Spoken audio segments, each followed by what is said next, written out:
کہ ہدایت جو ہے نا، ہدایت اس کلمے کی حقیقت دل میں اتر جائے اور دل سے آدمی اس کلمے کو پڑھنے والا بن جائے اور اس کی تصدیق کرے، اس کی گواہی دے کہ صرف اللہ کے ہاتھ، اللہ والا بن جائے، نیک و صالح بن جائے، اس کو کہتے ہیں ہدایت۔ اور آپ نے کلمہ پڑھا دیا مجھے تو میرے ماں باپ نے مسلمان بنایا، میرے گھر والوں نے مجھے مسلمان بنایا۔ بھائی تمہیں مسلمان بنایا ہے لیکن ابھی تمہیں ہدایت نہیں ملی ہے، سمجھ میں آ رہی بات؟ ابھی پوری طرح ہدایت نہیں ملی ہے، صرف تم نے کلمہ پڑھا، ابھی تو الفاظ ہیں، اس کی حقیقت دل میں آ جائے اس کو ہدایت کہتے ہیں، اس کے مطابق زندگی آ جائے اس کو ہدایت کہتے ہیں۔ صبح شام 24 گھنٹے میں اللہ کے موتی فرما بردار بن جائے اس کو ہدایت کہتے ہیں۔ اللہ کے رسول صلی اللہ علیہ وسلم کی کامل اتباع ہمیں نصیب فرما دے اس کو ہدایت کہتے ہیں۔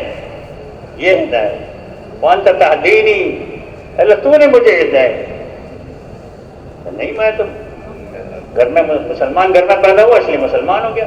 بھائی تم مسلمان ہو گئے ہو لیکن اب پورے کے پورے اسلام میں داخل نہیں ہوئے ہو۔ پورا کے پورا اسلام میں کون داخل کرے گا؟ بولو بھائی، اللہ کرتے ہیں، تو پھر اللہ پاک ہدایت دیتے ہیں۔ ہمیں اللہ سے مانگنا چاہیے، اللہ ہمیں پوری کے پوری ہدایت نصیب فرما۔ اہدنا الصراط المستقیم، اتنی بڑی ضرورت ہے ہماری، سب سے بڑی ضرورت کھانے پینے پہننے اوڑھنے مال دولت جائیداد اور سواریوں سے اور ساری چیزوں سے سب سے زیادہ قیمتی کیا چیز ہے بھائی؟ ہدایت ہے۔ ہدایت کو اللہ سے مانگو، اللہ مجھے پوری پوری ہدایت دے دے۔ اللہ ہم آپ سے ہدایت کی بھیک مانگتے ہیں۔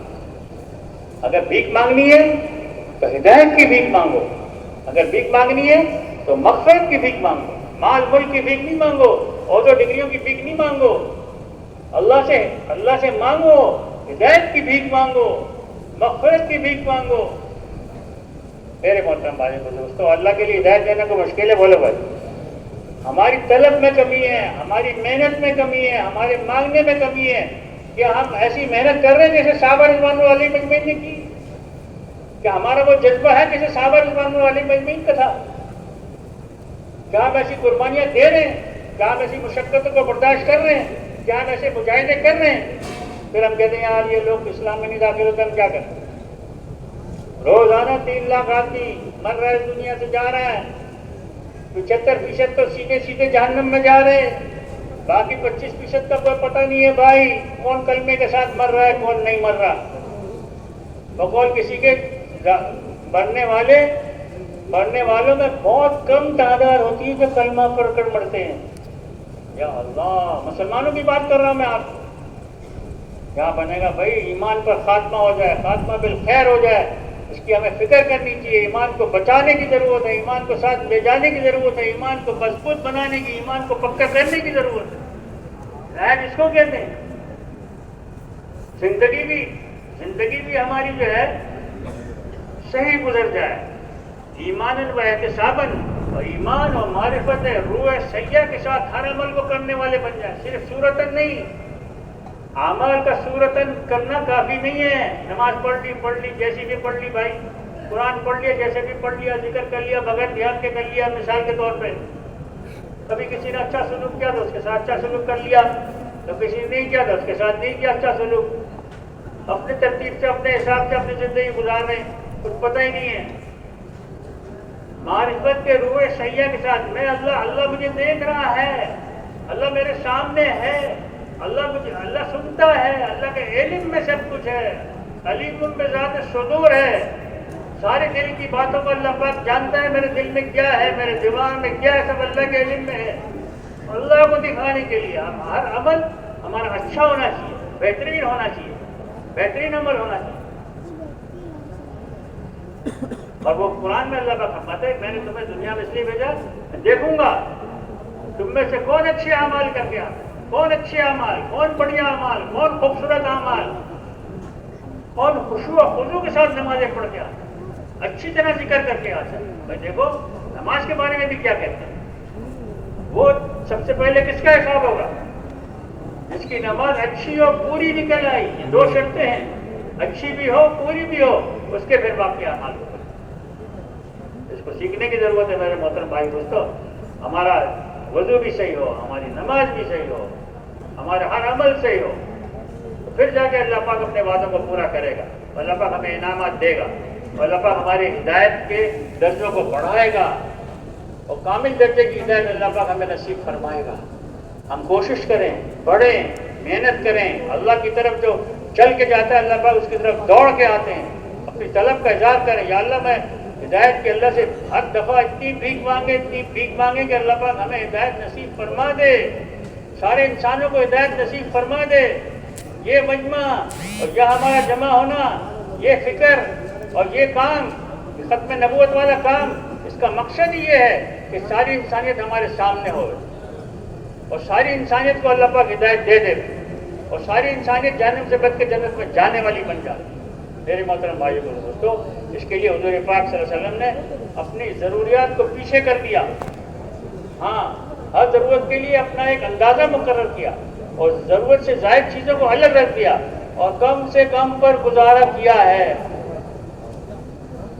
ایک دفعہ حضور پاک صلی اللہ علیہ وسلم نے جبرائیل علیہ السلام کے ساتھ صفا کی پہاڑی پر، اور وہاں پر جو ہے نا آپ صلی اللہ علیہ وسلم نے یہ بات ارشاد فرمائی کہ آج محمد صلی اللہ علیہ وسلم کے کسی گھر میں نہ آٹے کی چٹکی ہے، نہ ایک مٹھی جو ہے وہ ستو ہے، نہ آٹے کی چٹکی ہے، نہ ایک مٹھی ستو ہے، کسی گھر میں نہیں ہے۔ بس یہ کہنا تھا، ایک زوردار دھماکہ ہوا، پریشان ہو گئے، گھبرا گئے۔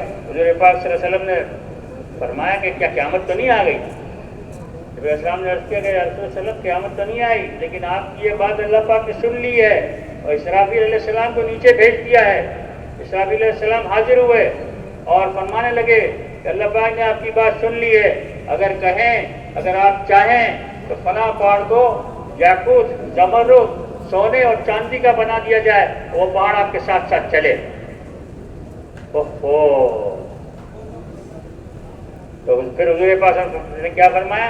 میں تو یہ چاہتا ہوں مجھے ایک دن کھانے کو ملے اور میں شکر ادا کروں، اور ایک دن کھانے کو نہ ملے اور میں اللہ سے مانگوں۔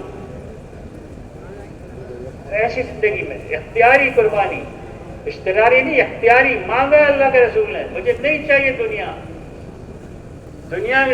کو نہیں مانگا اللہ کے رسول صلی اللہ علیہ وسلم، دنیا سے بے رغبتی، دنیا سے لا تعلق، دنیا سے بغض اور دنیا سے نفرت اتنی زیادہ بھری ہوئی تھی میرے محترم بھائی دوستو۔ سب سے پہلی نشانی ہے ایمان کے کامل ہونے کی۔ میرا آپ کا ایمان ہے، لیکن ہمارا ایمان کامل ہے کہ نہیں ہے، اس کو سوچنے کی ضرورت ہے۔ ایک صحابی صبح اٹھے، پوچھا اللہ کے رسول نے تم نے کس حال میں صبح کی؟ فرمایا میں نے ایمان کی حالت میں صبح کی۔ کہا تم سچے پکے مومن ہو؟ ہاں اللہ کے رسول میں سچے پکے مومن۔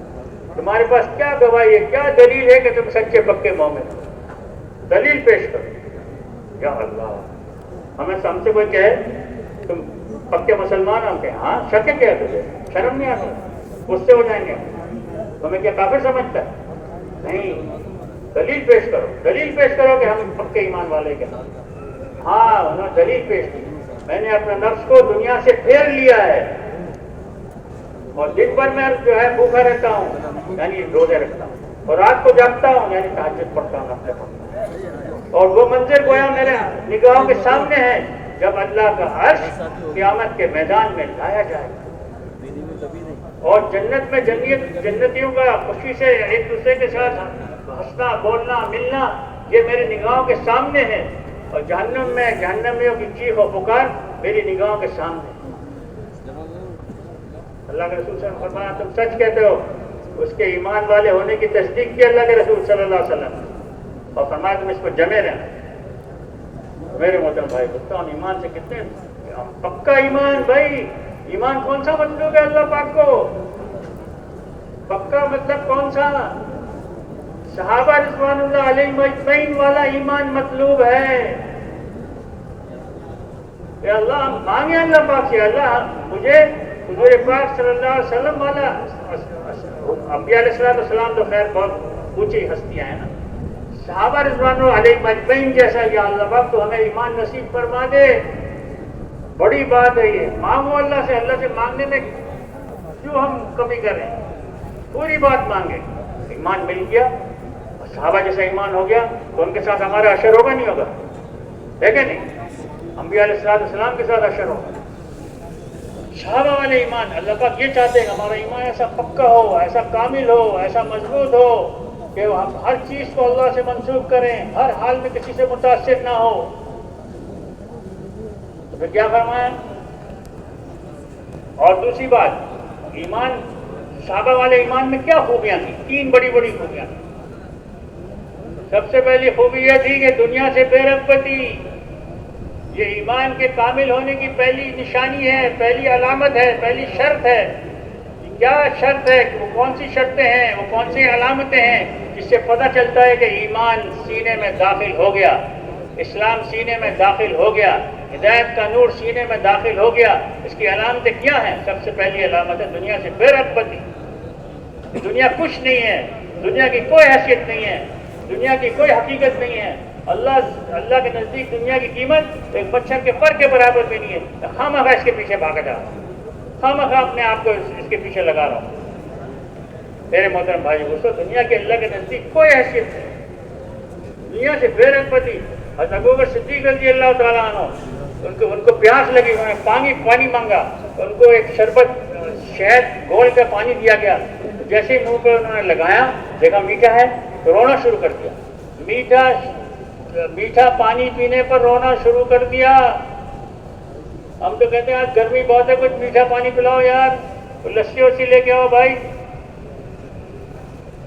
اللہ تعالیٰ ہم پر رحم فرمائے یار. ایسی بے رغبتی، اتنا روئے کہ ساتھی پریشان ہو گئے. ساتھیوں نے بھی رونا شروع کر دیا.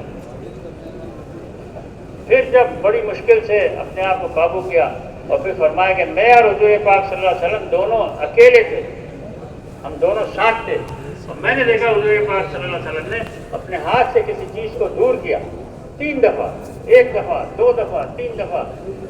تو پھر جو ہے میں نے پوچھا اللہ کے رسول، ایسا کبھی بھی ہم نے آپ کو ایسا کرتے ہوئے نہیں دیکھا، آپ نے کیا عمل کیا؟ فرمایا دنیا اپنی پوری چمک دمک اور رعنائیوں کے ساتھ میرے سامنے پیش ہوئی، میں نے اس کو اپنے آپ سے دور کر دیا.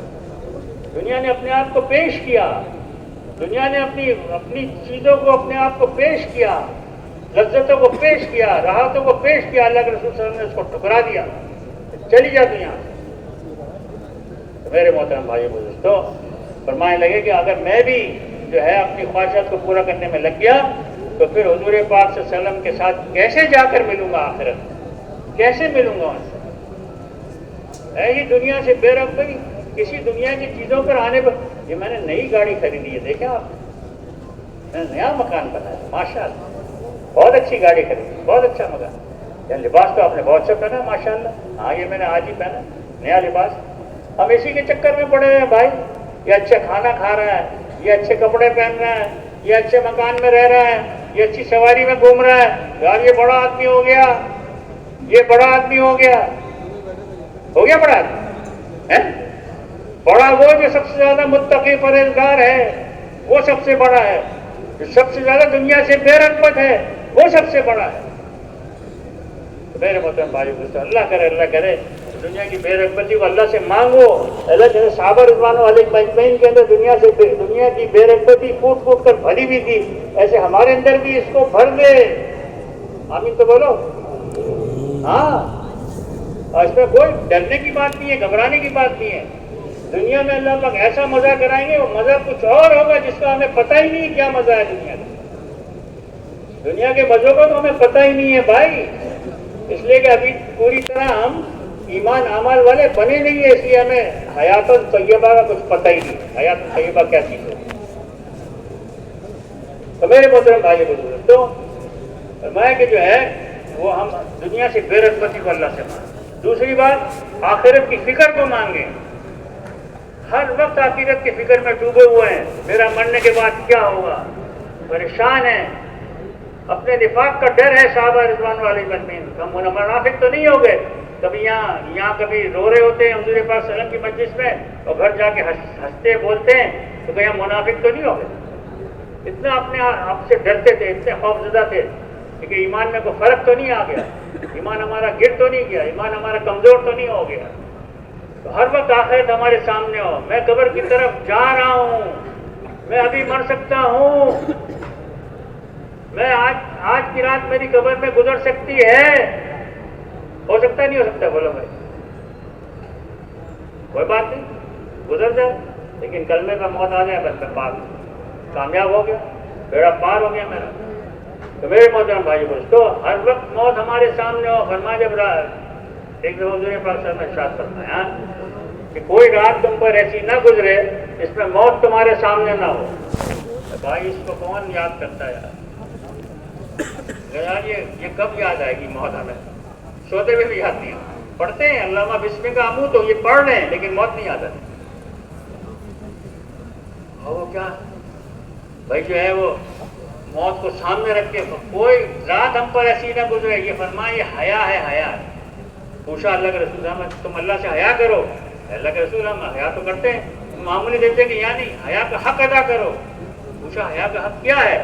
شاید ہم حیا کا یہ کوئی رات تم پر ایسی نہ گزرے جب موت تمہارے سامنے نہ ہو اور تم حفاظت کرو اپنے سر کی اور ان چیزوں کو جن کو سر نے گھیرا ہوا ہے. حفاظت کرو اپنے پیٹ کی اور ان چیزوں کو جن سے پیٹ نے گھیرا ہوا ہے. اور اپنے گلنے سڑنے کو مت بھولو اور دنیا کی زیب و زینت کو چھوڑ دو. اپنی آنکھوں کی حفاظت کرنا, اپنے کانوں کی حفاظت کرنا, اپنی زبان کی دل دماغ کی حفاظت کرنا, اپنے ہاتھوں پیروں کی حفاظت کرنا. کوئی بد نظری نہ ہو جائے, غلط بات نہ سنے, تو غلط بات زبان سے نہ نکل جائے. کسی کے ساتھ کسی کو ہم کو برا بھلا نہ کہیں, کسی کو تکلیف نہ پہنچائے, کوئی ہم سے غلط حرکت نہ ہو جائے, کوئی ظلم نہ ہو جائے, غلط طرف غلط راہ پر غلط راستے پر ہمارے پیر نہ چلیں. پورے جسم کی ویسی حفاظت کریں. اپنے پیٹ کی حفاظت کرو بھائی, پیٹ میں کوئی غلط چیز نہ چلی جائے. اور پیٹ کو جس نے گھیرا ہوا ہے, شرمگاہ کی حفاظت, شرمگاہ کی حفاظت, پیٹ کی حفاظت, ساری چیزوں کی حفاظت کرنا یہ حق ہے, یہ حیا ہے. حیا اللہ سے حیا کرو جیسے حیا کرنے کا حق ہے. یا اللہ میں توبہ کرتا ہوں آئندہ میں اپنی نگاہوں کو صحیح استعمال کروں. کریں گے بھائی؟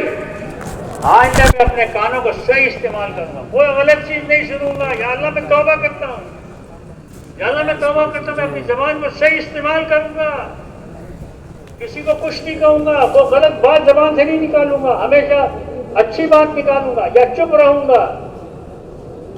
اور یا اللہ میں توبہ کرتا ہوں, میں اپنے دماغ کو صحیح استعمال کروں گا, اپنے دل کو صحیح استعمال کروں گا. سب توبہ کرتے ہیں انشاءاللہ. اپنے جسم کو صحیح استعمال کرنا کیا ہے؟ اس کو اللہ کی اطاعت اور فرما برداری میں لگانا. جو نماز میں ہوتا ہے نا, اس کی آنکھ بھی نماز میں ہوتی ہے, اس کا کان بھی نماز میں ہوتا ہے, اس کی زبان بھی نماز پڑھ رہی ہے, اس کا دل بھی نماز پڑھ رہا ہے, اس کا دماغ بھی نماز پڑھ رہا ہے, اس کے ہاتھ پیر سب نماز میں لگے ہوئے, سارا جسم سارے اعضاء جوارح کس میں لگے ہوئے بھائی؟ نماز میں لگے ہوئے. پھر یہ نماز قیمتی بنے, کسی اور طرف ہمارا دھیان ہی نہ جائے. اللہ کا قابل احترام بھائیوں دوستو, کہ آخرت کی فکر, آخرت ہمارے سامنے ہو, موت ہمارے سامنے ہو. مرنا ہے, مرنا ہے, اور مرنے کے بعد ہمیشہ ہمیشہ کی زندگی شروع ہو جائے, کبھی نہ ختم ہونے والی.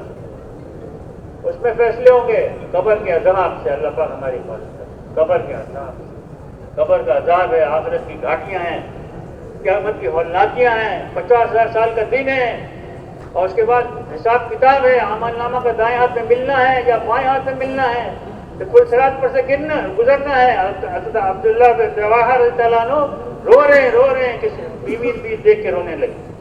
اسے تو کیوں رو رہی ہے؟ فرمایا میں اس لیے رو رہی ہوں کہ آپ رو رہے ہیں. میں اس لیے رو رہا ہوں کہ کل کو پل صراط پر سے گزرنا ہوگا, پتہ نہیں میں گزر سکوں گا یا کٹ کے جہنم میں گر جاؤں. یہ کون ہے؟ جنگ موتا کے شہید ہیں, ان کی مغفرت ہو چکی ہے, مغفرت کے وعدے ہیں, اور پھر بھی اتنا ڈر ہے. ہم لوگ کچھ نہ کرتے ہوئے نہیں ڈرتے بھائی. ہمارا کیا بنے گا؟ یا اللہ میری قبر میں, میری قبر میں جانے کے بعد میرا کیا بنے گا؟ میری قبر جنت کا باغ بنے گی یا جہنم کا گڑھا بنے گی؟ ڈرنے کی ضرورت ہے. قبر کے سوالات ہیں, اس کا میں کیسے جوابات دوں گا؟ کوئی مدد کے لیے نہیں آئے گا. اندھیری کوٹری ہے, کوئی مدد کے لیے نہیں آئے گا. کسی سے مدد حاصل نہیں کر سکتے. میں ہوں گا, میری قبر ہوگی, تنہائی ہوگی, اکیلا ہوں گا, اور فرشتے آ کے ایسی شکل میں آئیں گے میرے محترم بھائی دوستوں, ہم تصور نہیں کر سکتے. اس کو اٹھائیں گے اور پوچھیں گے بتا تیرا رب کون ہے؟ اور کہتا یار وہ میرے ابو مجھے پالتے تھے، میری امی مجھے پالتی تھی، میری دکان مجھے پالتی تھی، میرا کارخانہ مجھے پالتا تھا، اور میرا عہدہ، میری ڈگریاں، میری ملازمت، اور میری نوکریاں، میرے فلاں فلاں فلاں، صرف پالنے والی ذات اللہ کی ہے۔ وَأَنْتَ تُطْعِمُنِي وَأَنْتَ تَسْقِينِي، اللہ کے علاوہ کوئی کھلانے والا نہیں، اللہ کے علاوہ کوئی پلانے والا نہیں۔ کتنا آم کھاتے ہیں، کتنا آم پیتے ہیں، بھئی کھانا آپ کو کس نے دیا؟ نہیں، یہ تو وہاں سے آیا نا، میرے بھائی نے بھیجا ہے، وہاں سے آیا۔ یہ کھانا ہم وہاں جاتے، ولیمے میں جاتے، بھائی کھانا کون کھلا رہا ہے؟ یہ صاحب کھلا رہی ہے، جو ہے نا کہ ان کے بیٹے کی شادی ہے نا، یہ کھلا رہے ہیں، ماشاء اللہ ماشاء اللہ۔ اللہ کے علاوہ کسی کو کوئی کھلا نہیں سکتا، اللہ کے علاوہ کسی کو کوئی پلا نہیں سکتا۔ وہاں جا کے بھی ولیموں میں جا کے دعوت دو لوگوں کو، یہ کھانا جو ہم کھا رہے ہیں اللہ پاک ہمیں کھلا رہے ہیں۔ ذرا وہ تھوڑا اچھا ہوتا ہے نا کھانا، ولیمہ گھر کے کھانے ولیمے کھانے میں فرق ہوتا ہے نا، تو چلو بھائی اچھے کھانے ملے گا، نہیں، اس نیت سے جائیں کہ ہم وہاں جا کے لوگوں کو دعوت دیں گے، لوگوں کو اللہ کی طرف بلائیں گے اور ہر چیز کو اللہ سے منسوخ کریں گے۔ یہ اس کے دل میں کس نے ڈالا کہ اس نے مجھے دعوت دیا؟ اللہ نے ڈالا۔ اور ہم آ گئے، اللہ نے پاک نے سارا انتظام کیا، ساری چیزوں کا انتظام کیا، سب چیزوں کو پیدا کیا اللہ پاک نے۔ یہ سارے کھانے کا سامان کس نے پیدا کیا؟ اللہ نے۔ مرغیوں کو اور بکروں کو اور گایوں کو سب کو اللہ نے پیدا کیا، سبزیوں کو اللہ نے پیدا کیا، میٹھا بھی اللہ پاک نے بنایا اور نمکین بھی اللہ پاک نے بنایا، سب اللہ پاک نے پیدا کیا۔ اب ہمارے سامنے آ گیا بن کے۔ اب اللہ پاک نے صلاحیت دی لوگوں کو اچھا پکانے کی، وہ یار یہ بہت اچھا پکاتا ہے، یہ بہت اچھا پکاتا ہے، یہ بہت اچھا پکاتی ہے۔ کس نے صلاحیت دی؟ اللہ نے دی۔ کھانا اچھا کس نے بنایا؟ کھانے کے اندر ذائقہ کس نے ڈالا؟ اللہ نے ڈالا، جو وہ ذائقہ جو ہمیں پسند آ جائے۔ ذائقے نہ مگر بھائی وہ گائے بکری کا ذائقہ کچھ اور ہے، گائے بکری کا ذائقہ کچھ اور ہے، اس کو نہیں پتا میٹھا کیا ہے کڑوا کیا ہے، وہ کھائی جا رہی ہے، بکری کھائی جا رہی ہے، گھاس کھائی جا رہی ہے، گھاس کھا کے دیکھو، گھاس کبھی کھا کے دیکھا ہے؟ یہ گھاس کیا چیز ہے؟ ہمیں نہیں پتا گھاس کیا چیز ہے، گھاس میں کوئی ذائقہ ہے؟ بولو بھائی، اس کو مزہ آ رہا نہیں بکری کو؟ بکری کو جس چیز میں مزہ آ رہا ہے اللہ پاک اس کو وہ کھلا رہے ہیں، گائے کو جس چیز میں مزہ آ رہا ہے اللہ پاک اس کو وہ کھلا رہے ہیں، بلی کو جس چیز میں مزہ آ رہا ہے اللہ پاک اس کو وہ کھلا رہے ہیں، اور ہم لوگوں کو بھی جس چیز میں مزہ آ رہا ہے اللہ پاک ہمیں وہ کھلا۔ ایسے نہیں آٹا دے دیا چلو بھائی آٹا کھا لو، آٹا کھا لو، نہیں بھائی آٹا کیسے کھائیں گے بھائی؟ اس کی روٹی بناؤ اچھی طرح، اس کے پیڑے بناؤ، اس کو پانی ڈال کے اس کو گوندنا پڑے گا، اس کے پیڑے بنا، پھر جا کے وہ ہمارے مزاج کی بنے گی، ہے نا بھائی؟ ہم آٹا کھاتے روزانہ نہیں کھاتے آٹا، بولو بھائی روٹی کی شکل میں کیوں کھاتے؟ ایسے کیوں نہیں کھا لیتے؟ ہمارے اندر اللہ پاک نے ذائقہ رکھا ہے، ہماری فطرت میں یہ چیز رکھی بھائی، بغیر روٹی بنائے ہمیں اچھی نہیں لگے گی بھائی، ہم نہیں کھا سکتے، آپ گھاس نہیں کھا سکتے، آٹا بھی نہیں کھا سکتے۔ تو میرے محترم بھائی دوستو، یہ ساری نعمتیں سوچو اللہ پاک نے ہمارا کیسا مزاج بنایا ہے، یہ کتنی ہمارے اندر جو ہے نعمتیں اللہ پاک نے رکھی ہے، پہچان ہے، ہم سوچتے ہیں یہ میٹھا ہے، یہ کڑوا ہے، یہ اچھا ہے، یہ برا ہے، یہ کھانے کے قابل ہے، یہ کھانے کے قابل نہیں، یہ خراب ہو گیا، یہ اچھا ہے، یہ سب چیزوں کی اللہ پاک نے پہچان ہمارے اندر جو رکھی ہے، یہ کس نے رکھی ہے؟ اللہ نے رکھی ہے۔ سب کچھ اللہ کے ہاتھ ہے، وہی کھلاتا ہے، وہی پلاتا ہے۔ ولیمے میں جا کے دعوت دو، ولیمے میں جا کے لوگوں کو بھائی شادی کس لیے بتاؤ؟ تو شادی اس لیے کہ ہم ولیمہ کھائیں گے اور میاں بیوی جو ہے وہ اپنا جو ہے اپنی ضرورتوں کو پورا کریں، خواہشات کو پورا کریں، شادی اس لیے۔ شادی کا مقصد بیان کرو، ولیموں میں جا کے لوگوں کو بتاؤ کہ حضور پاک صلی اللہ علیہ وسلم کی سنت ہے اور اس کے ذریعے سے آدمی کا ایمان مضبوط ہوتا ہے، ایمان کامل ہوتا ہے، گناہوں سے بچنا آسان ہوتا ہے، اور اس سے فائدہ اٹھاتے ہوئے خود بھی پورے دین پر چلیں گے انشاءاللہ، اپنی بیوی کو بھی دین پر چلنے کے لیے تیار کریں گے، اور میاں بیوی مل کر دین کو ساری دنیا میں پھیلانے کی محنت اور کوشش کریں گے۔ یہ ہے شادی کا مقصد۔ اور ہمارے تبلیغ میں تو شرط ہے شادی کریں گے، شادی ہوگی تو ملکوں میں جائے گا نا، کیا خیال ہے؟ اندرون سال کیسے جائے گا؟ تو میں شادی اس لیے کر رہا ہوں کہ مجھے ملکوں میں جانا، کیا بات ہے، زبردست بات ہے۔ شادی اس لیے کر رہا ہوں مجھے اندرون سال لگا، سب نیت کرتے ہیں انشاءاللہ۔ کون نیت کرتا ہے کہ میں شادی اس لیے کروں گا؟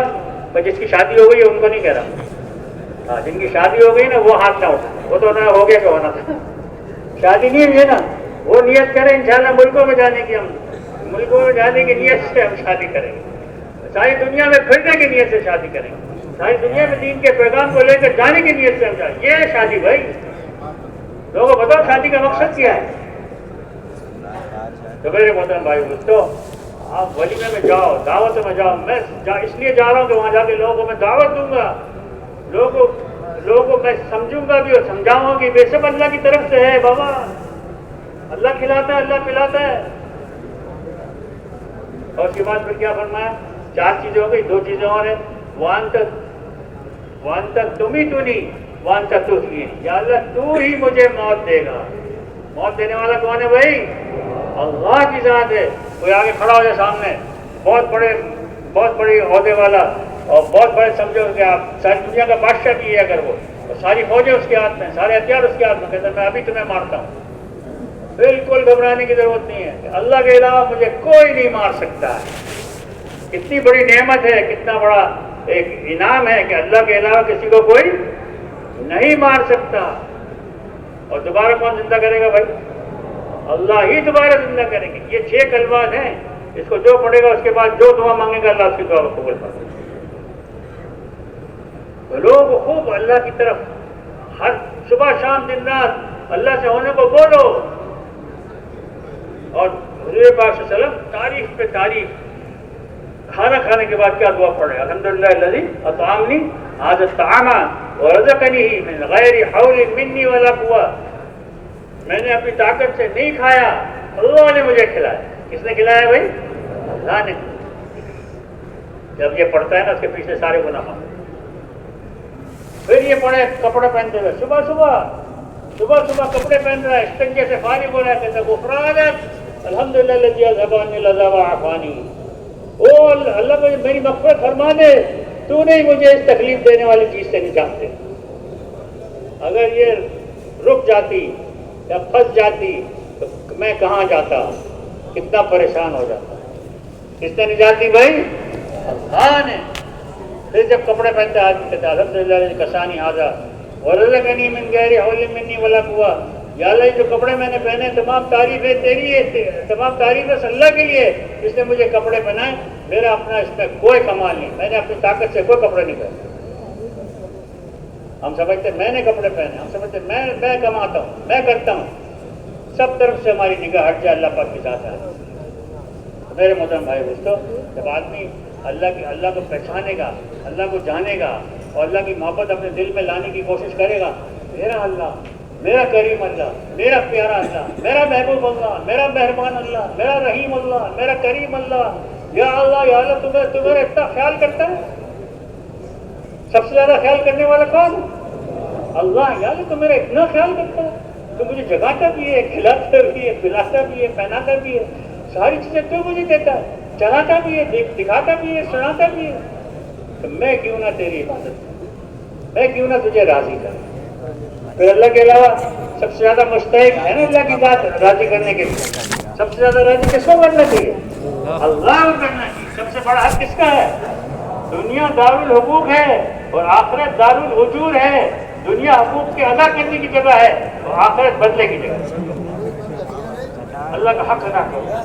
اللہ سے زیادہ، سب سے زیادہ احسانات ہم پر ہماری ماں کے ہیں یا اللہ کے ہیں؟ بولو، اللہ کے ہیں۔ ماں سے زیادہ، باپ سے زیادہ، دنیا کی ساری مخلوق سے زیادہ، بادشاہوں سے زیادہ، کوئی ہمارا بادشاہ بھی ہمارا بہت زیادہ خیال کرے، اس کے بعد سارے خزانوں کے ساتھ ہماری مدد کرے، پھر بھی سب سے زیادہ حق ہم پر کس کا ہے بھائی؟ اللہ کا ہے۔ سب سے زیادہ احسانات کس کے ہیں؟ اللہ کے ہیں۔ یا اللہ، میں کیوں نہ اللہ کا شکر ادا کروں؟ اللہ کے رسول صلی اللہ علیہ وسلم نے کیا فرمایا؟ میں اللہ کا شکر گزار بندہ نہ بنوں؟ اللہ کا شکر مجھ پر آج قرآن کی آیتیں نازل ہوئی ہیں، ان فی خلق السماوات والارض سے لے کے آخر تک سورہ آل عمران کا آخری رکوع، مجھ پر یہ قرآن کی آیتیں آج نازل ہوئی ہیں، اس کی خوشی میں میں رو رہا ہوں، ساری رات روزوں سے گزار دی، اور بعد میں کیا فرمایا کہ میں اللہ کا شکر گزار بندہ کیوں نہ بنوں؟ تو میرے محترم بھائی، اللہ پاک نے ہمیں کلمہ دیا، ہمیں ایمان دیا، ہمیں ہدایت دی، ہمیں حضور پاک صلی اللہ علیہ وسلم نبی کا امتی بنایا، نبوت والا کام دیا، اپنے راستے میں اپنے راستے کی نسبت سے، دین کی محنت کی نسبت سے ہمیں جمع ہونے کی توفیق عطا فرمائی، تو ہم کیوں نہ اللہ کی عبادت اچھی طرح کریں۔ یبلوکم ایکم احسن عملا، کون ہے جو اچھے اعمال لے کے آتے ہیں؟ اس طرح ہمیں جو ہے نا خوب اللہ کا شکر کیا ہے، اللہ کی نعمتوں کا شکر کیا ہے، اللہ کا ہم پر حق ہے وہ کیا ہے، اللہ کے حقوق کو ادا کرنا۔ فرمایا تو اللہ کی حفاظت کر، اللہ تیری حفاظت کرے گا، یعنی اللہ کے حقوق کو ادا کر، اللہ تیری حفاظت کرے گا۔ اللہ کا وعدہ حفاظت کا اللہ کے حقوق کی ادائیگی پر ہے۔ جو بھی اللہ کا حق ہے، جو بھی اللہ کے احکامات ہیں، اس کو اچھی طرح پورا کر، اس کو سوچنا۔ کھانا کھائے یا کھانا تو اللہ نے دیا، اب اس کھانے کا میں کیسے شکر ادا کروں؟ نماز کا ٹائم ہو گیا، نماز میں اچھے سے کیسے پڑھوں؟ روزے کے دن آ گئے، اچھے سے اچھے روزہ کیسے رکھوں؟ حفاظت کے ساتھ روزے کیسے رکھوں؟ ایسی نماز پڑھوں جس سے اللہ خوش ہو جاوے، جو اللہ کو پسند ہے، جو اللہ پاک چاہتے ہیں۔ فرمایا اللہ کی چاہت کو اللہ سے مانگو، جب ہم اللہ کی چاہت کو پورا کریں گے نا تو اللہ پاک ہمیں مل جائے گا۔ جس کو اللہ مل گیا اس کو سب کچھ مل گیا، جس کو اللہ نہ ملا اس کو کچھ بھی نہ۔ یا اللہ تو میرا بن جا، یا اللہ تو میرا محبوب بن جا، مجھے اپنا محبوب بنا لے۔ اللہ کو اللہ سے مانگو، اللہ کی چاہت کو اللہ سے مانگو۔ یا اللہ وہ نماز جو تجھے پسند ہے، ویسی نماز پڑھنے کی یا اللہ تو مجھے توفیق عطا کر۔ ویسا قرآن جو تجھے پسند ہے، قرآن کا پڑھنا ایسا ہو جو تجھے پسند ہے، ویسا پڑھنے کی اللہ تو مجھے توفیق عطا کر۔ ایسا ذکر جو اللہ کو پسند ہو، ایسا ذکر کرنے کی اللہ پاک مجھے توفیق عطا کر۔ اپنی زندگی کو قیمتی بناؤ، اپنے اوقات کو قیمتی بناؤ، ضائع نہیں کرو۔ تبلیغ میں نکل کے سکھایا جاتا ہے 24 گھنٹے ہم نے قیمتی کیسے بنانے، کوئی وقت کوئی لمحہ ہمارا ضائع۔ ایسا کریں گے ہم، جب ایسا کریں گے نا تو پھر اللہ پاک ہم سے خوش ہو کر ہمیں کیا دے گا؟ بولو بھائی، جب کوئی بندہ مرد ہو یا عورت ایمان والا ہے اور کوئی اچھے عمل کرتا ہے، اس کے بدلے میں اللہ کیا دیتے ہیں بھائی؟ حیاتن طیبہ۔ حیاتن طیبہ، حیاتن طیبہ کیا ہے؟ بہت بڑا خزانہ ہے، زبردست۔ حیاتن طیبہ کے بارے میں علماء فرماتے صاف ستھری پاکیزہ مزیدار زندگی۔ کیا بھائی؟ صاف ستھری پاکیزہ مزیدار زندگی، بشرطے کہ اعمال جاندار ہوں، بشرطے کہ اعمال جاندار ہوں، مضبوط ہو، اچھے ہو، اللہ کو پسند آ جائے تو اللہ کو ہمیں مزہ کیا ہے؟ یہ دین کی زندگی میں مزہ کیا ہے؟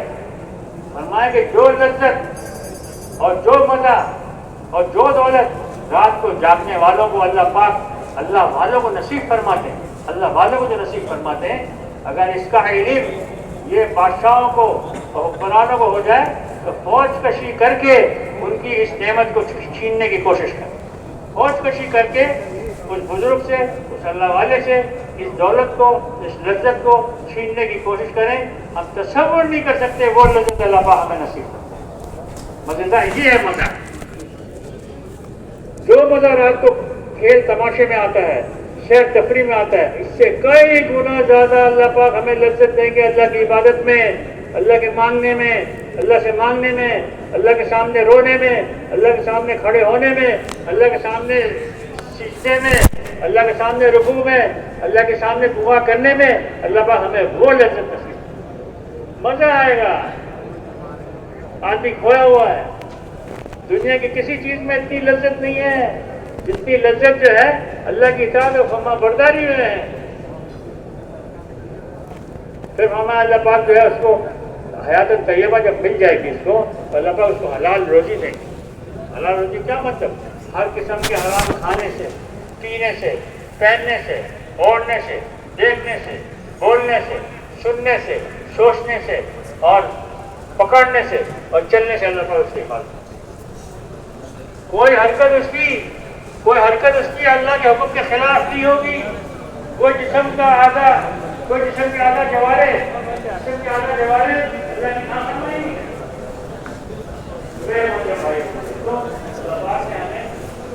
اللہ تعالیٰ ہمیں دینا چاہتے ہیں، ہمارا اس کو سماجی تو سکون دیں گے، اس کو سکون دیں گے، سماجی دیں گے، وہ اس کو جو ہے نا وہ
زندگی کا خلاصہ ہے دعا کے اندر. اس سے اللہ راضی ہو جائے تو جنت میں چلا جائے. اس سے بڑی کوئی دعا ہو سکتی ہے؟ اس سے بڑا کوئی معاملہ ہو سکتا ہے؟ اور جو جہنم سے بھی بچ گیا, اللہ کی ناراضگی سے بھی بچ گیا, اللہ سے ناراض بھی نہیں ہے, اللہ سے خوش ہے, جہنم سے بچا گیا, جنت میں داخل کر دیا, اس کا سارا کام ہو گیا. میرے محترم ساری زندگی کا خلاصہ ہے یہ اللہ پاک ہم سے کس طرح راضی ہو جائے. اس لیے میرے محترم بھائی بزرگوں دوستوں, اور فرمایا کہ گناہ کل بھی اللہ پاک دیں گے. اس کی کسی چیز کسی پر نگاہ نہیں ہوگی, صرف اللہ پر نگاہ ہوگی, اور اللہ پاک اور اللہ کے خزانے پر اس کی نگاہ. اور اس کے ساتھ ساتھ میرے محترم بھائی دوستوں, اللہ پاک کی حیات طیبہ کی برکت سے ذکر الہی کی لذت اور حب الہی کا مزہ دیں گے. اللہ پاک لذت ہے, مزہ ہے, حب الہی میں مزہ ہے جو ہمیں نہیں پتہ کیا ہے, ذکر الہی میں لذت ہے ہمیں نہیں پتہ کیا ہے. اس لیے کہ ہم ایسا ذکر ہی نہیں کرتے جس میں ہمیں لذت میں. کہتے ہیں اللہ والے جب ذکر کرتے ہیں نا تو ان کا منہ جو ہے ایسا چاشنی سے اور چینی سے بھر جاتا ہے, مٹھاس, اس میں ذکر میں مٹھاس محسوس کرتے ہیں, لذت محسوس کرتے ہیں. اللہ کرے اللہ پاک ہمیں ایسے ذکر کی توفیق عطا فرمائے. ذکر الہی کی لذت, حب الہی کا مزہ, اللہ کی محبت کا مزہ اللہ پاک ہمیں چکھا دے, اللہ کے عشق کا مزہ اللہ پاک ہمیں چکھا دے, اللہ کی معرفت کا مزہ اللہ پاک ہمیں چکھا دے, اللہ سے تعلق کا مزہ اللہ پاک ہمیں چکھا دے, اللہ سے قرب کا مزہ اللہ پاک ہمیں چکھا دے. اللہ کے خوف کا بھی مزہ ہے, اللہ کے خوف کا بھی ایک مزہ ہے, وہ بھی اللہ پاک ہمیں چکھا دے. ڈر رہا ہے اللہ سے ڈر رہا ہے, مجھے ایک دن اللہ کے سامنے پیش ہونا ہے, لیکن مزہ بھی آ رہا ہے. نہیں انشاءاللہ اللہ پاک مجھے معاف کر دے گا, مجھے امید ہے. ڈر بھی رہا ہے اور خوش بھی ہو رہا ہے. تو میرے محترم بھائی دوستوں, جس عمل آخرت ہمارا مقصود ہو, آخرت ہمارے سامنے ہو, ایسی اللہ پاک کامیابی دیں گے اس کے بعد کبھی کوئی ناکامی نہیں, اور ایسی زندگی اس کے بعد کبھی موت نہیں, ایسی عزت جس کے بعد کبھی کوئی ذلت نہیں, ایسی صحت جس کے بعد کبھی کوئی بیماری نہیں, اور ایسی آخرت میں ایسے مزے, ایسی راحت جس کے بعد کبھی کوئی تکلیف نہیں, اور ایسی بادشاہ جس پر کبھی زوال نہیں آئے گا. میرے محترم بھائی وہ ساری نعمتوں کو یہ ہمیں بھی اللہ پاک عطا فرما دے, اور ساری دنیا کے انسانوں کو اللہ پاک عطا فرما دے. اللہ پاک نے ایک کام دے کے ہمیں دنیا میں بھیجا ہے. ہم اور آپ بہترین امت ہیں, تم بہترین امت ہو, تمہیں لوگوں کی نفع رسانی کے لیے نکالا ہے, اور تم لوگوں کو نیکیوں کی طرف بلاؤ اور برائیوں سے روکو اور اللہ پر ایمان لاؤ. کہ ہمارا دنیا میں آنے کا مقصد ہے, ہم کسی ملک کو نہیں چھوڑیں گے, ہم کسی شہر کو نہیں چھوڑیں گے, ہم کسی انسان کو نہیں چھوڑیں گے جب تک وہ کلمہ نہ پڑھ لے. سارے ملک اس ملک کو اس وقت تک نہیں چھوڑیں گے جب تک وہ سارا کا سارا ملک اسلام میں داخل نہ ہو. اتنی محنت کریں گے, اتنی دفعہ جائیں گے, اتنی کوشش کریں گے, اتنی قربانی دیں گے. ملکوں کو اپنے ذمے لو, شہروں کو اپنے ذمے لو, اور دیہاتوں کو اپنے ذمے لو, اور ساری انسانیت کو اپنے ذمے لو. ہم اس کے ذمہ دار ہیں. سب مانتے ہیں اس بات کو. ساری انسانیت کا اللہ پاک نے ہمیں ذمہ دار بنا کے بھیجا کہ نہیں بھیجا؟ تو ہم انسانیت کی فکر نہیں کر رہے, انسانیت کے بیرا روی پر ہمیں وہ غم نہیں ہے, دکھ نہیں ہے. مولانا الیاس صاحب رحمۃ اللہ فرمایا کرتے ہیں, اللہ پر جتنا بھی دنیا میں باطل ہے, جتنا بھی دنیا میں باطل ہے, میں اس سے خوش نہیں ہوں, جتنا بھی دنیا میں اللہ کی نافرمانی ہو رہی ہے, گناہ ہو رہے ہیں, میں اس سے خوش نہیں ہوں. لیکن اللہ پاک میں کروں کیا, ہمارے بس میں کچھ ہے؟ ہمارے بس میں کچھ نہیں ہے. میرے محترم بھائی بولتے ہمارے بس میں تو یہ ہے کہ اپنے آپ کو ہم اللہ کے حوالے کریں گے. اللہ پاک میری جان بھی آپ کے حوالے, میرا مال بھی آپ کے حوالے, میری سب کچھ آپ کے حوالے ہے, میری ساری زندگی آپ کے حوالے. اللہ مجھ سے تو کام لے لے. جیسے تو نے صحابہ رضوان والے مجمعین کو سے کام لیا, اسی طرح ہم بھی اللہ پاک سے اپنے آپ کو قبول کرائیں, ملکوں کے لیے قبول کرائیں. یا اللہ پاک میں چین سے نہیں بیٹھوں گا جب تک سارا امریکہ اسلام میں داخل نہ ہو. یا اللہ اس وقت تک میں چین سے نہیں بیٹھوں گا جب تک سارا یورپ اسلام میں داخل نہ ہو. یا اللہ پاک میں اس وقت تک چین سے نہیں بیٹھوں گا جب تک سارا افریقہ اسلام میں داخل نہ ہو, آسٹریلیا اسلام میں داخل نہ ہو, فیجی اسلام میں داخل نہ ہو. تو مسلمان ہیں پورے کے پورے دین میں داخل ہو جائیں, اور جو کافر ہیں وہ کلمہ پڑھ کے اسلام میں داخل ہو جائیں اور پورے دین پر چلنے والے بن جائے, تاکہ اللہ پاک کو جہنم کی آگ سے بچا کے جنت میں پہنچا دے. میرے محترم بھائی دوستوں، دیکھو ہدایت ہمارے ہاتھ میں نہیں ہے. ہم کسی کو مسلمان بھی نہیں بنا سکتے اور عمل والا بھی نہیں بنا سکتے، لیکن ہم کوشش کر سکتے ہیں. کوشش ایسی جیسے اللہ کے رسول صلی اللہ علیہ وسلم نے کی. جان کی پرواہ نہیں کی، مال کی پرواہ نہیں کی، بیوی بچوں کی پرواہ نہیں کی. صحابہ رضوان علیہم اجمعین نے بھی اللہ پاک کے رسول کے نقش قدم پر چل کے دکھایا ہے. کسی بات کا غم نہیں ہے. اللہ کے راستے میں جان دینے کے لیے تیار، مال خرچ کرنے کے لیے تیار. یہ جان ہے اسی لیے کہ اس کو اللہ پر قربان کیا. اللہ پر جان دینے کا جذبہ ہمارا بنے. ہم سارے چیزوں کو چھوڑ سکتے ہیں، دنیا سارے کاموں کو آگے پیچھے کر سکتے ہیں، لیکن اللہ کے دین کی محنت کو ہم نے آگے پیچھے نہیں کرنا. اس وقت سب سے زیادہ اس کی ضرورت ہے کہ دین سے بہت زیادہ دوری ہے. لوگ اللہ کی نافرمانی پر تلے ہوئے ہیں. میرے محترم بھائی دوستو، یہ سب ہمارا قصور ہے، یہ سب میرا قصور ہے کہ میں نے ایسی محنت نہیں کی، میں نے ایسی دعوت نہیں کی، میں مارے نہیں پھرا. روزانہ میں ہزاروں کے پاس جاؤں، سینکڑوں کے پاس جاؤں، ان کو سمجھاؤں کہ بھئی اللہ سے اپنے تعلق کو جوڑ لو، اللہ کو مان لو، اللہ کی مان لو. سب کچھ اللہ کے ہاتھ میں ہے، کسی کے ہاتھ میں کچھ نہیں ہے. اللہ کی طاقت کو تسلیم کرو، بڑی طاقت والا ہے وہ اللہ جس نے ابراہیم علیہ السلام کو آگ کے اندر بچا کے دکھا، وہ اللہ جس نے یونس علیہ السلام کو مچھلی کے پیٹ میں بچا کے دکھا، وہ اللہ جس نے حضور پاک صلی اللہ علیہ وسلم کو 100 تلواروں کے بیچ میں سے نکال کے دکھا.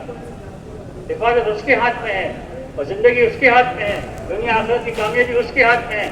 کوئی ہمیں کچھ دے نہیں سکتا. یہ جان لو کہ جو مصیبت تم تک پہنچی ہرگز چوکنے والی نہیں تھی، اور جو نہیں پہنچی ہے وہ ہرگز پہنچنے والی نہیں تھی. دنیا کی زندگی بقدر مقدر ہے بھائی. دنیا کی کسی بات پر غم نہ کرو، دنیا کسی بات پر خوش بھی نہ ہو. ہمیں تو صرف آخرت ہمارے سامنے ہو، انسانیت ہمارے سامنے ہو، حضور پاک صلی اللہ علیہ وسلم والا کام. ہم تو یا اللہ حضور پاک صلی اللہ علیہ وسلم کے کام والے ہیں، فکر والے ہیں، غم والے ہیں. ہمارا دنیا میں کھانے کمانے کا مقصد نہیں ہے، کھانا کمانا ہمارا مقصد نہیں ہے، پہننا اوڑھنا ہمارا مقصد نہیں ہے. یا اللہ کب ہوگا، کب وہ دن آئے گا جب میرے دل سے دنیا کی محبت نکل جائے اور میرے دل میں آخرت کی فکر آ جائے اور ہم حضور پاک صلی اللہ علیہ وسلم کے کام والے، فکر والے، غم والے بن جائیں. حج پہ لوگ جاتے ہیں. ایک شخص نے خواب دیکھا، حضور پاک صلی اللہ علیہ وسلم کی زیارت ہوئی. آپ سے سامنے ارشاد فرمایا لوگ یہاں سے کھجوریں اور زمزم لے کے جائیں، میرا غم اور درد لے کر جانے والا کوئی. کیا غم تھا، کیا درد تھا. غموں سے نجات مانگی جاتی ہے، غموں سے نجات مانگو، لیکن دنیا کے غموں سے نجات مانگو اور 3 غموں کو اللہ سے مانگو. 3 غموں کو مانگو. اللہ مجھے اپنی آخرت کا غم نصیب فرما، اللہ دین کے مٹنے کا غم اور درد نصیب فرما، اور مسلمانوں کی موجودہ پستی کا غم اور درد نصیب فرما. 3 غم اللہ سے مانگو. حضور پاک صلی اللہ علیہ وسلم والا غم اور درد اور فکر کو اللہ سے مانگو. یا اللہ میں تو بالکل کھاتا ہوں، پیتا ہوں، موج کرتا ہوں اور دنیا کی لذتوں میں زندگی گزار رہا ہوں. یا اللہ میں نے اس کے لیے تو میں آیا نہیں تھا. اپنے آنے کے مقصد کو پہچانو، اپنے آنے کے مقصد پر غور کرو. اللہ تو نے مجھے کس لیے پیدا کیا، یا تو نے مجھے کیوں بھیجا. اللہ پاک قرآن فرماتے میں نے انسان جنوں کو میں تو اپنی عبادت کے لیے بھیجا. اور ایک جگہ فرماتے کہ جو ہے محمد صلی اللہ علیہ وسلم آپ کہہ دیجئے یہ ہے میرا راستہ، میں لوگوں کو اللہ کی طرف بلاتا ہوں بصیرت کے ساتھ. میرا بھی یہ راستہ ہے، میرے ماننے والوں کا بھی یہ راستہ. بولو بھائی حضور پاک صلی اللہ علیہ وسلم راستہ ہمارا راستہ ہے کہ نہیں ہے؟ ہم سب اس کی نیت کرتے ہیں کہ ہم آئندہ حضور پاک صلی اللہ علیہ وسلم کے کام والے بنیں گے. ہم تاجر بعد میں ہیں، دکاندار بعد میں ہیں، زمیندار بعد میں ہیں، کارخانہ بعد میں ہیں، فلاں فلاں فلاں فلاں بعد میں، ہم بادشاہ بھی بعد میں ہیں، وزیر بھی بعد میں ہیں. پہلے کون ہے بھائی؟ اللہ کے بندے ہیں اور حضور پاک صلی اللہ علیہ وسلم کے امتی ہیں. حضور پاک صلی اللہ علیہ وسلم کے امتی کی حیثیت سے ہماری ذمہ داری ہے، ہماری ذمہ داری ہے کہ ہمارا کام ہے، جس کام کے لیے اس کو بھیجا جاتا ہے اس سے وہ کام بھیجنے والا پوچھتا ہے تو نے وہ کام کیا کہ نہیں کیا. بولو بھائی ایسا ہے کہ نہیں ہے؟ آپ اپنے چھوٹے بھائی کو، کسی ملازم کو کسی کام کے لیے بھیجیں، بعد میں والد اپنے بیٹے کو بھیجے تو اس سے پوچھے گا بھائی تو نے یہ کام کیا کہ نہیں کیا. اللہ پاک نے ہمیں بھیجا ہے بھائی، ہمیں اس کا اللہ پاک استحضار نصیب فرما ہے. احساس نہیں یار ہم تو آئے ہوئے، وہ بھائی بہت ضروری کام ہے. بھائی تو کدھر جا رہا ہے؟ بھائی دکان پہ نہیں جا رہا. ارے بھائی دکان تو بعد میں جاؤں گا، میرے کو تو اللہ نے اس لیے بھیجا کہ میں دیکھوں کہ بھائی 100% مسلمان دین پر چل رہے ہیں کہ نہیں چل رہے. دکان تو میرا مقصد نہیں ہے، میرا مقصد تو دین ہے. دین کو دنیا میں زندہ کرنا یہ میرا مقصد ہے. کوئی بے نمازی نہ رہے، کوئی روزہ چھوڑنے والا نہ رہے، کوئی حج زکات دینے والا نہ دینے والا نہ رہے. سارے دین کو ہر آدمی ہر مسلمان پورے کے پورے دین میں داخل ہو جاوے. یہ بہت بڑا کام ہے. اور اس کے بعد سارے کافروں کو اسلام میں لانا, ہر کافر کلمہ پڑھ کے اسلام میں داخل ہو جائے, کتنا بڑا کام ہے میرے کو. اور اس پر اللہ کے وعدے, ہم اس میں گھبرائیں نہیں, ہم اس میں گھبرانے کی کوئی بات نہیں ہے, پریشان ہونے کی کوئی بات نہیں ہے. یہ اللہ کا کام ہے, اللہ لیں گے, اور اس کام پر اللہ پاک ہمیں چمکائیں گے, ہمیں سنبھالیں گے. اللہ پاک کا وعدہ ہے, تو اللہ کے دین کی مدد کرتا ہے اللہ اس کی مدد کرتا ہے, جو اللہ کے دین کی حفاظت کرتا ہے اللہ اس کی حفاظت کرتا ہے. تو اللہ ہمیں نبیوں کی طرح پالیں گے, اللہ ہمیں صحابہ کی طرح پالیں گے, اللہ پاک ہمیں اللہ والوں کی طرح پالیں گے. ڈرو نہیں, گھبراؤ نہیں, کوئی مسئلہ نہیں ہے. سب سے بڑا مسئلہ یہ ہے کہ میں اس وقت تک چین سے نہیں بیٹھوں گا جب تک اللہ کا دین ساری دنیا میں زندہ ہے. تو ساری دنیا میں جائیں گے بھائی, ساری دنیا کے ملکوں میں جائیں گے, اور افریقہ, امریکہ, یورپ, ایشیا, آسٹریلیا, سب جگہ جائیں گے انشاءاللہ. کسی ملک کو نہیں چھوڑنا ہے. ساری دنیا کی نیت کر لو بھائی. ساری دنیا کی نیت کون کون کرتا ہے بولو بھائی. ماشاءاللہ ماشاءاللہ, ساری دنیا کی نیت کر لو, اللہ لے کے جائے گا, ہمارا کوئی کمال نہیں.